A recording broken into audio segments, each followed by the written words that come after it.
मेरे प्यारे दोस्तों, कहते हैं ना, सोना चमक से नहीं कसौटी से परखा जाता है। ठीक वैसे ही इंसान की असली कीमत भी उसकी दौलत से नहीं बल्कि उसके आत्मसम्मान और सच्चाई से पहचानी जाती है। और आज की इस दिल को छू लेने वाली कहानी में हम आपको ले चलेंगे एक ऐसे शादी के मंडप में जहां शहनाई की मधुर धुन अचानक ही जैसे थम सी जाती है, जहां दहेज की लालची मांग सामने रखी जाती है और जहां एक बहादुर लड़की सबके सामने खड़ी होकर जोरदार आवाज में कहती है कि मुझे दहेज नहीं, इज्जत चाहिए। आगे जो कुछ होता है वो इतना रोमांचक और भावुक है कि आपकी सांसें थम जाएंगी। तो कहानी को आखिर तक जरूर सुनिए और कमेंट में अपना नाम और शहर का नाम जरूर लिखें ताकि हम जान सकें कि ये भावनाएं कितने घरों तक पहुंच रही है। पुणे के पुराने मगर शोभायमान हॉल में शादी की सजावट ऐसी थी मानो किसी परियों की कहानी का सेट सज गया हो। रंग बिरंगी लाइटें झिलमिला रही थी, फूलों की महक हवा में घुलकर हर दिल को छू रही थी और शहनाई की सुरमई धुन मानो हर कान में बसी खुशी को गाती जा रही हो। सब कुछ एकदम परफेक्ट लग रहा था। वरमाला की थाली पर फूलों की पंखुड़ियां रखी थी, मेहंदी की खुशबू अभी भी हवाओं में तैर रही थी और परिवार के लोग अपनी अपनी पोशाकों में सजी संवरी शान लिए बैठे थे। लेकिन इस पावन समय के बीच वातावरण में एक काली घनी घटा छिपी हुई थी जिसे किसी ने महसूस तक नहीं किया था। साक्षी दुल्हन की जोड़ी लाल थी और वो बेमिसाल खूबसूरती के साथ मध्य मंडप में बैठी थी। उसके चेहरे पर हल्का सा मेकअप था, लेकिन आंखों में वो सादगी और आत्मसम्मान की चमक थी जो हर किसी की नजर को रोक देती थी। उसकी मां सुनीता उसके बगल में बैठी थी, हाथों की मेहंदी अभी ताजी नजर आ रही थी और पिता बलदेव बाहर मेहमानों का सत्कार कर रहे थे, अपने अंदर एक दुखी सी चिंता लिए हुए कि कहीं इस खुशी पर कोई छाया न पड़ जाए। बारात धूमधाम से आई। दूल्हा रोहित घोड़ी पर सवार था और उसके परिवार वाले लाड प्रशंसा में लिप्त दिखे। पंडित जी ने जब मंत्रों की शुरुआत की तो पूरा हॉल उस पवित्र लय में खो गया। पर अचानक एक आवाज से सब कुछ बदल गया। रोहित के चाचा ने बड़ी सहजता से कहा, भाई, एक छोटी सी बात रह गई है। लड़की वालों से अच्छा सा गिफ्ट और कुछ पैसे भी दे दो, घर जम जाएगा। और जैसे ही ये शब्द हवा में गूंजे तो मंडप में सन्नाटा छा गया। मेहमानों की बातें रुकी, कुछ आह भरते हुए मुस्कुराए, कुछ की आंखें चौड़ी हो उठीं। बलदेव का चेहरा झलकियों से भर गया, पर उन्होंने अपनी आवाज में संयम रखा और कहा कि उन्होंने पहले ही साफ कह दिया था कि दहेज का नामो निशान नहीं होगा। रोहित ने हल्के से कहा कि ये तो बस मदद भर है, पर साक्षी के भीतर जो अकेली आवाज थी उसने उस क्षण शोर मचाया। उसने उठकर अपना पल्लू संभाला। उसकी आवाज में वो टिकाऊपन था जो वर्षों के दबे हुए दर्द और खुद के हक के लिए उठने वाली मांग का मेल थी। और उसने सीधा कहा, मेरे पापा की झुकी हुई नजरें और उनका दर्द छोटी सी बात नहीं है रोहित। अगर ये शादी दहेज की लालसा पर टिकी है तो मुझे ऐसी शादी की कोई जरूरत नहीं है। मैं किसी सौदे की चीज नहीं बनूंगी। मंडप में जैसे बिजली गिर पड़ी। कुछ लोग चुप, कुछ लोग फुसफुसा रहे थे। सुनीता मां डर गई और कहा कि चुप रहो, ये बदनामी करवा देगा। पर साक्षी ने मां का हाथ कसकर थाम लिया और बोली कि चुप रहकर जीवन भर का अपमान क्यों सहा जाए। अगर आज आवाज नहीं उठाई तो कल कौन सी लड़कियां अपनी हिम्मत दिखाएंगी। बलदेव की आवाज में अब गर्व और दर्द दोनों का मिश्रण था जब उन्होंने पंडित जी से कहा कि मंत्र रोक दे, ये शादी यही खत्म होती है और वे अपनी बेटी को किसी भी हालत में बोझ नहीं बनने देंगे। ठीक उसी क्षण जब शहनाई रुककर एक धीमी खामोशी में बदल रही थी और कैमरों की क्लिक सुनाई दे रही थी, पीछे से एक स्थिर और सादगी भरी आवाज आई, रुकिए, अगर इज्जत ही शर्त है तो मैं बिना किसी दहेज के इस लड़की से शादी करने को तैयार हूं। भीड़ ने मुड़कर देखा तो सामने एक नौजवान खड़ा था, साधारण कपड़ों में, कंधे पर पुराना बैग, चेहरे पर सच्चाई की मुस्कान। उसने कहा कि उसका नाम आदित्य है और उसे दिखावे की चाह नहीं, बस एक सच्चा साथी चाहिए। साक्षी ने उसकी ओर देखा। उसके दिल में अनेकों सवाल एक साथ उठे। क्या ये अचानक प्रस्ताव सच है?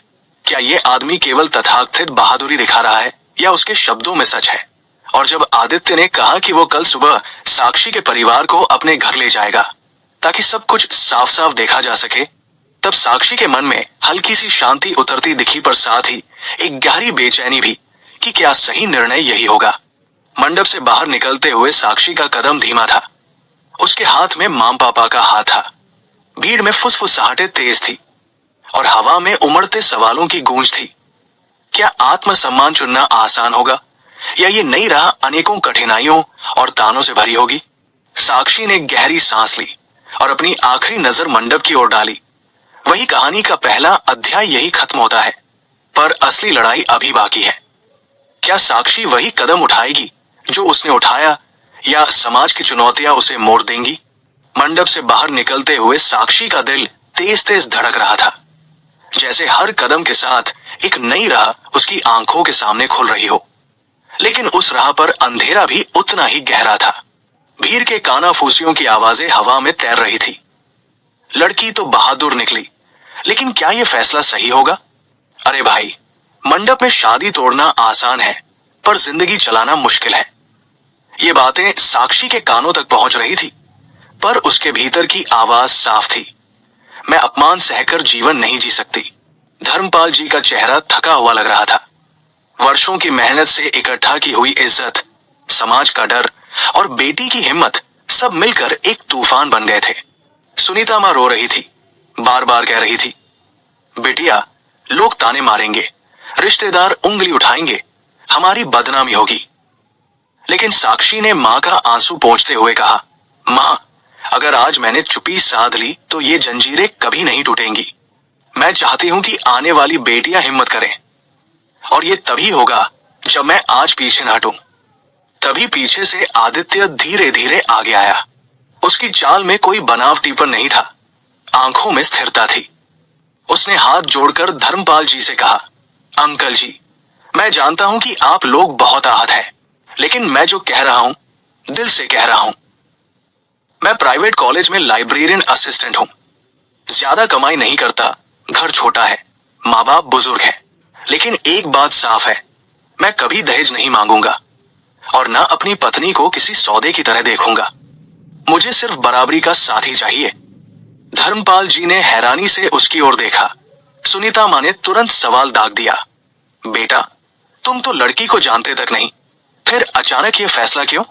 कहीं कोई चाल तो नहीं? आदित्य मुस्कुराया। उसकी मुस्कान में मासूमियत थी।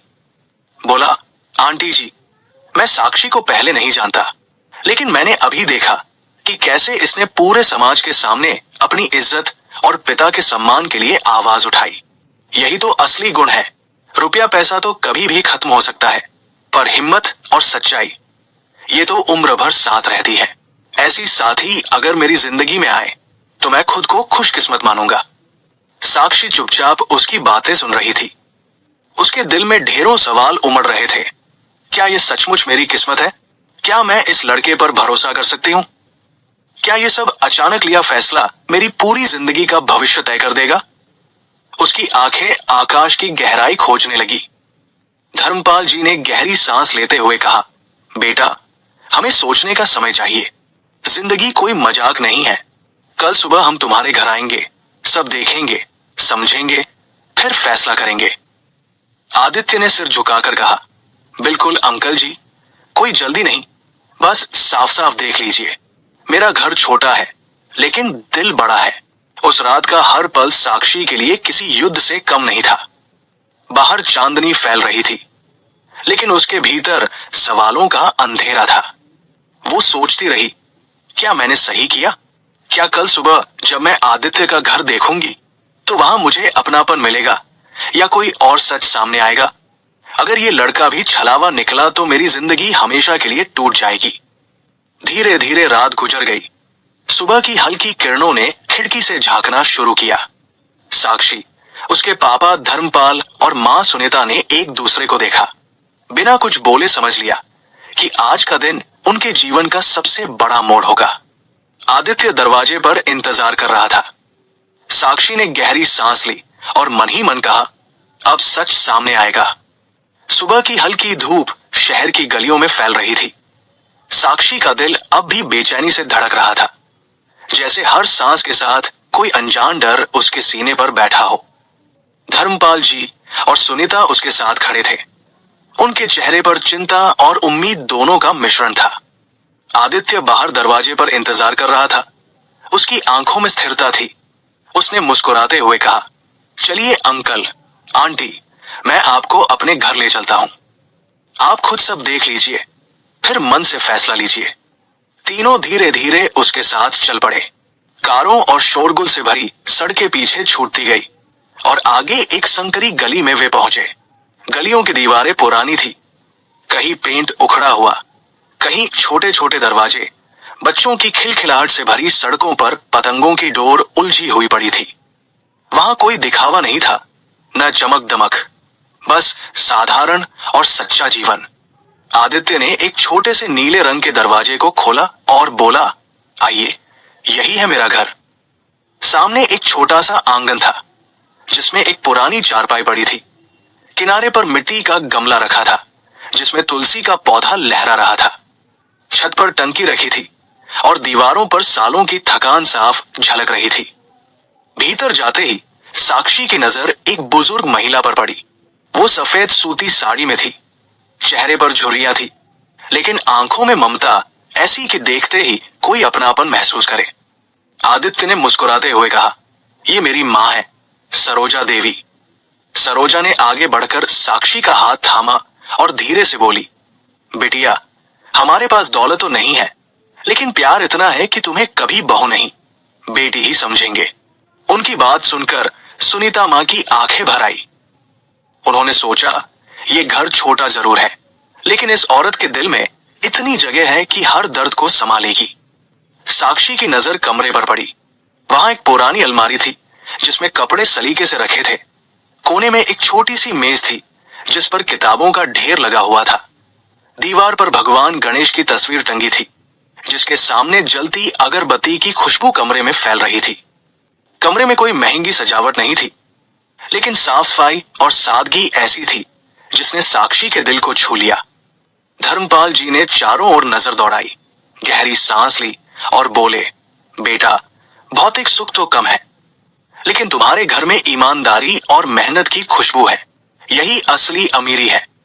आदित्य ने मुस्कुराकर कहा, अंकल जी, दौलत भले ना हो, लेकिन मेहनत का जज्बा है। मैं चाहता हूं कि हमारा रिश्ता इसी नींव पर बने, जहां झूठ और दिखावे की कोई जगह ना हो, बस भरोसा और साथ हो। साक्षी चुपचाप खड़ी सब सुन रही थी। उसके दिल में सवाल गूंज रहे थे, क्या मैं इस घर की सीमित दुनिया में खुश रह पाऊंगी? क्या ये मुश्किलें मुझे तोड़ देंगी या मजबूत बनाएंगी? उसकी आंखों में हल्की नमी आई, लेकिन उसी पल सरोजा मां ने उसका हाथ कसकर पकड़ा और बोली, बिटिया, तुम्हारे लिए ये घर छोटा होगा, लेकिन यकीन मानो, यहां तुम्हें कभी अकेला महसूस नहीं होने देंगे। साक्षी का दिल पिघलने लगा। उसने सोचा, कल मंडप में मुझे एक सौदे की तरह पेश किया जा रहा था, लेकिन यहां मुझे बेटी की तरह अपनाया जा रहा है। क्या यही सचमुच मेरी किस्मत है? लेकिन बाहर गली में पड़ोस ने फुसफुसा रही थी, देखो, वो लड़की इतनी बड़ी शादी छोड़कर अब इस छोटे घर में आएगी। कल तक जिसके लिए कार मांगी जा रही थी, अब वो रिक्शे में घूमेगी। क्या ये रिश्ता टिकेगा? सुनीता मां ने ये बातें सुनी और उनका दिल बैठ गया।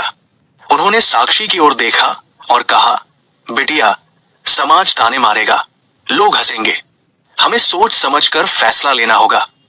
साक्षी ने गहरी सांस ली, मां का हाथ थामा और शांत मगर दृढ़ स्वर में कहा, मां, कल अगर समाज के डर से मैं चुप रह जाती तो मेरी पूरी जिंदगी अपमान में बीत जाती, लेकिन आज मैं अपने दिल की सुनना चाहती हूं। अगर रिश्ता इज्जत और भरोसे पर टिकता है तो यही असली रिश्ता है। कुछ ही दिनों बाद वो दिन आ गया, जिसका फैसला मंडप में टूटे सपनों के बाद लिया गया था। न कोई बैंड बाजा, न लंबी बारात, न चमचमाती गाड़ियां, बस मोहल्ले के छोटे से मंदिर में कुछ करीबी लोग, कुछ पड़ोसी और परिवार के लोग इकट्ठा हुए। मंदिर की घंटियां बज रही थी, हवा में अगरबत्ती की खुशबू तैर रही थी और सूरज की किरणें सीढ़ियों पर ऐसे गिर रही थी जैसे खुद भगवान इस पवित्र मिलन के साक्षी बन रहे हों।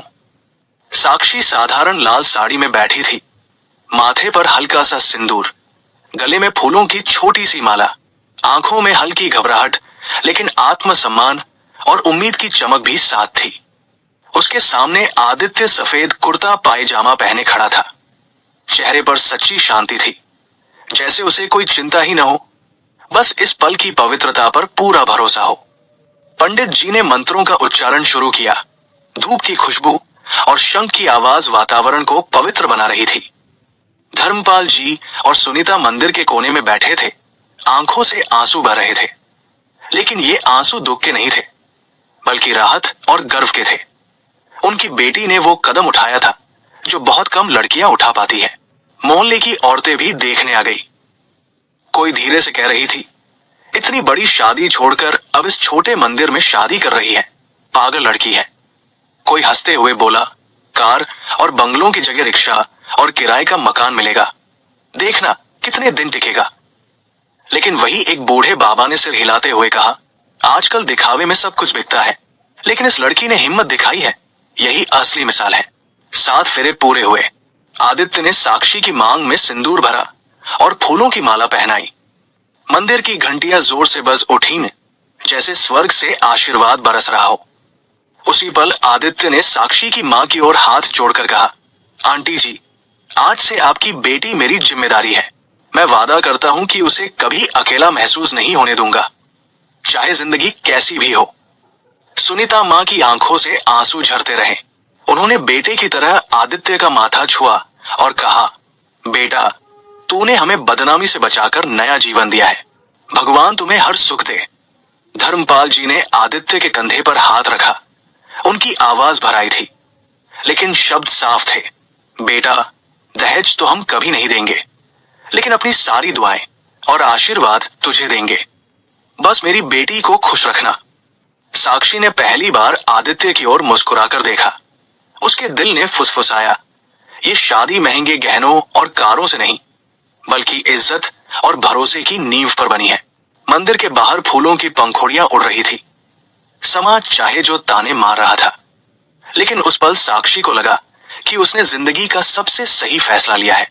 लेकिन रात ढलते ही जब वो आदित्य के छोटे से घर में पहुंची और टीन की छत से बारिश की बूंदें टपकती देखी, तब उसके मन में एक नया सवाल उठ खड़ा हुआ। क्या मैं इस कठिन जीवन के लिए तैयार हूं? क्या ये रिश्ता सच्चाई के सहारे मुश्किलों को हरा पाएगा? शादी के बाद साक्षी आदित्य के छोटे से घर में आ गई। घर में बस 2 कमरे थे। एक में आदित्य के माता पिता रहते थे और दूसरे में आदित्य और साक्षी का संसार बसने वाला था। कमरे की खिड़की से समुद्र की झलक मिलती थी, लेकिन टीन की छत गर्मी में दब जाती और बरसात में टपकने लगती। साक्षी ने पहली बार अपने जीवन की सच्चाई को इतने करीब से महसूस किया। अब कोई सजावट, कोई दिखावा नहीं, बस संघर्ष और सादगी ही उसका नया जीवन था। आदित्य रोज सुबह साइकिल पर बैठकर लाइब्रेरी की नौकरी पर चला जाता। शाम को थकाहारा लौटता, लेकिन चेहरे पर कभी शिकन नहीं होती। साक्षी घर संभालती, सास ससुर की सेवा करती और धीरे धीरे मोहल्ले के बच्चों को पढ़ाने लगी। शुरुआत में सब मुश्किल था। कभी पैसे कम पड़ जाते, कभी दूध आधा ही लेना पड़ता, कभी सब्जी चुनते समय सबसे सस्ती चुननी पड़ती। मोहल्ले वाले ताने मारते, देखो इसे, इतनी बड़ी शादी छोड़कर अब गरीबी झेल रही है। कल तक कार की बात हो रही थी, आज रिक्शा भी नसीब नहीं। साक्षी सब सुनती, लेकिन मुस्कुराकर चुप रहती। उसका मन बार बार कहता, अगर मैंने आत्मसम्मान बेच दिया होता तो शायद आराम मिलता, लेकिन जिंदगी खाली और अपमान से भरी होती। आज मुश्किलें हैं, पर सच्चाई और भरोसा भी साथ है। धीरे धीरे समय बदला। मोहल्ले के बच्चे साक्षी से पढ़कर अच्छे अंक लाने लगे। माता पिता कहने लगे, साक्षी दीदी, आपकी मेहनत ने हमारे बच्चों की दुनिया बदल दी। दूसरी ओर आदित्य ने अपनी पढ़ाई जारी रखी। रात रात भर दीपक की रोशनी में किताबें पढ़ता। साक्षी उसके लिए चाय बनाकर रखती और उसके कंधे दबाकर कहती, थकना मत आदित्य, मैं हर कदम पर तेरे साथ हूं। एक दिन जब डाकिया घर पर मोटा लिफाफा लेकर आया, आदित्य ने कांपते हाथों से उसे खोला।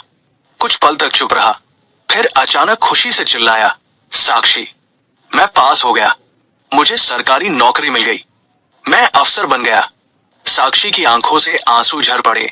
उसने भगवान का नाम लिया और आदित्य को गले लगाकर बोली, देखा, मेहनत और सच्चाई कभी हारती नहीं। आज हमारी जीत हुई है। मोहल्ले का नजरिया रातों रात बदल गया।